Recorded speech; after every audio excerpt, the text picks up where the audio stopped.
Hello বন্ধুগণ, তো এখানে দেখতে পাচ্ছ আমি কিছুটা টমেটো আর পেঁয়াজ কেটে রেখেছি। সেটা কেন জানো? এখানে আলুও কেটে রেখেছি, কারণ হচ্ছে আমি আজকে সুজির পোলাও বানাবো। সুজির পোলাও বানাতে গেলে যেটা মেন লাগে সুজি। তো এটা রোস্টেড সুজি, তো এটা অলরেডি আগে থেকে ভেজে রাখা সুজি আছে, তো এটা আর আমাকে ভাজতে হবে না এক্সট্রা করে, এটা আমি ডিরেক্ট রান্নায় ইউজ করে নিতে পারবো।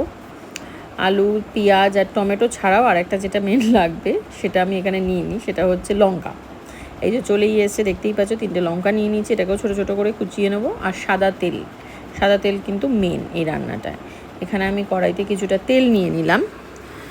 তেলটা আমি বেশ কিছুক্ষণ গরম করার পর আলুটা ছেড়ে দিয়েছি। আর ফোড়নে অবশ্যই দিয়েছিলাম, যেটা আমি ভিডিওটা নিতে ভুলে গেছিলাম অ্যাজ ইউজুয়াল। তো সেখানে আমি কালো জিরে আর কালো সর্ষে নিয়েছিলাম ফোড়নে, আর কিছুটা নুন দিয়ে দিলাম, একদম সামান্য হলুদ দিয়েছি, না দেওয়ার মতো সামান্য হলুদ।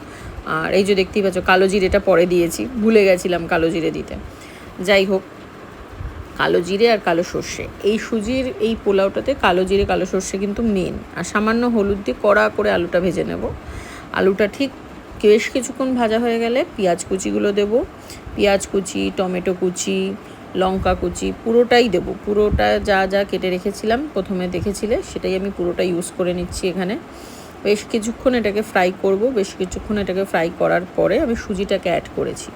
সুজিটা আমি দুজনের মতন কোয়ান্টিটি নিয়েছি, তোমরা চাইলে বেশিও নিতে পারো, কমও নিতে পারো, বাট আমি যেহেতু দুজন খাবো তো আমি দুজনের কোয়ান্টিটিতে নিয়েছি। সুজিটাও বেশ কিছুক্ষণ ভেজে নিয়েছিলাম। তারপরে আমি 1 চামচ চিনি অ্যাড করেছি। চিনিটা হচ্ছে টেস্টের জন্য, চিনিটা না দিলে ভালো লাগবে না। আর তারপরে গরম জল ইউজ করেছি। গরম জলটা তুমি পরিমাণ মতন দিতে পারো।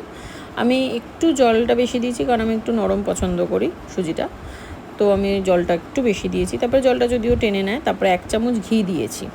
1 চামচ ঠিক না, হাফ চামচ দিয়েছি, পুরো 1 চামচ আমি দিইনি, হাফ চামচ ঘি দিয়েছি। সেটাকে ভালো করে ভেজে নিয়েছিলাম ঘিটা দেওয়ার পর। তারপরে একদম ভাজা ভাজা হয়ে গেছে, জলটা টেনে নিয়েছে, তো একদম রেডি হয়ে গেছে। তোমরা দেখতেই পাচ্ছ যে এটা দেখতে ঠিক এরকম হয়েছে। এবার তোমরা জানিও এরকমভাবে বানিয়ে কেমন লাগলো।